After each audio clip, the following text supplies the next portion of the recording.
ISKCON কি? ইসকনের উদ্দেশ্য বা কী? ইসকনের কথা আসলে মনে করা হয় ইসকন সনাতনদের ধর্মীয় সংগঠন।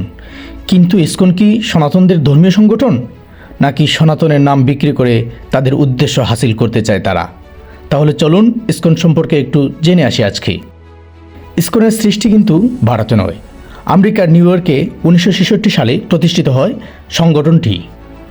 এই সংগঠনটির প্রতিষ্ঠাতার নাম অভয়চরণারবিন্দ ভক্তিবেদান্ত স্বামী প্রভুপাদ।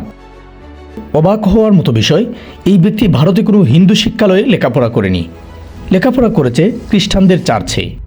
পেশায় সে ছিল ফার্মাসিউটিক্যাল ব্যবসায়ী, যার পড়াশোনাটা হয় খ্রিস্টান চার্চে। সে ব্যক্তি কীভাবে সনাতন ধর্মীয় সংগঠন করে ধর্ম প্রচার করে?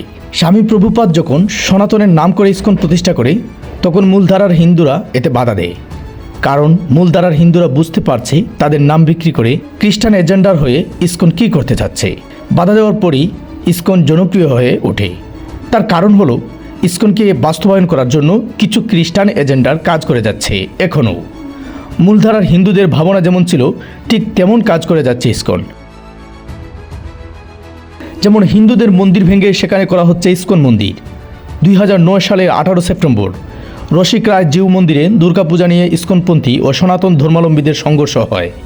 এ সময় ইসকন ভক্তদের হামলার ফুলবাবু নামে একজন সনাতন নিহত হয়। তাহলে কিভাবে হলো ইসকন সনাতন ধর্মীয় সংগঠন? আসলে ইসকন হলো একটা উলঙ্গ জঙ্গি সংগঠন, যারা খ্রিস্টান এজেন্ডার হয়ে কাজ করে। তারপরেও কেন ইসকনের সাথে হিন্দু ধর্মের লোকদের এত মিল, এত সম্পর্ক, এত মিল, যার ফলে তারা হচ্ছে ইসকনের সদস্য? তার কারণ একটাই, ধর্মের নাম করে উগ্র ইসকন চায় মুসলিম হটাতে, মুসলিম হত্যা করতে, যার কারণে হিন্দুদের এত মিল ইসকনের সাথে। আমরা জানি বাংলাদেশ একটা মুসলিম রাষ্ট্র, তার জন্য উগ্র সংগঠন ইসকনকে নিষিদ্ধ করা হোক। কারণ ইসকনের উদ্দেশ্য মুসলিম হটানো। এই সংগঠনটির মূল উদ্দেশ্য মধ্যযুগের চৈতন্যর থেকে আগত।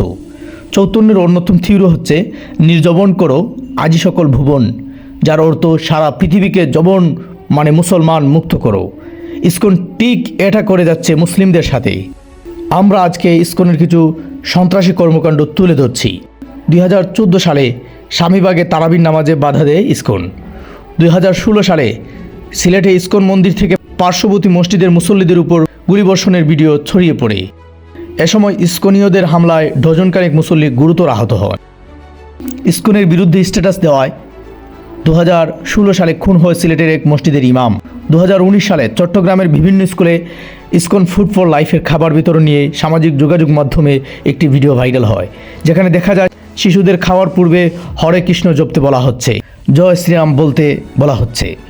বুয়েটের আলোচিত আবরার ফাহাদ হত্যার মূল আসামি অমিত সাহা ইসকনের সদস্য ছিল। এরকম আরও বহু ঘটনা ঘটাচ্ছে আমাদের চোখের আড়ালে। উগ্র সংগঠন ইসকন বর্তমানে সবচেয়ে বেশি আলোচিত। বাংলাদেশের লাভ জিহাদের প্রতিরোধ নামে যে নোংরামি করছে হিন্দুরা, এসব করার পিছনে সবচেয়ে বড় অবদান উগ্র সংগঠন ইসকনের। ইসকনের সহায়তায় বাংলাদেশে এসব হচ্ছে। বর্তমান চন্দ্রনাথ পাহাড় ইস্যু নিয়ে মুসলিম আর হিন্দুদের মধ্যে বিভেদ সৃষ্টি করার জন্য হিন্দুদের পাশে গিয়ে সামিল হচ্ছে ইসকন। তারা একতাবদ্ধ হয়ে মুসলিমদের সাথে সংঘর্ষে লিপ্ত হয়। বর্তমান সময়ে সরকারি আইনজীবী আলিফকে ইসকনরা প্রকাশ্যে রাস্তার মধ্যে কুপিয়ে হত্যা করে। সময় এসেছে ইসকনের বিরুদ্ধে আওয়াজ তোলার। এই স্বাধীনতার সার্বভৌমত্ব রক্ষার জন্য ইসকনকে অবশ্যই নিষিদ্ধ করার প্রয়োজন।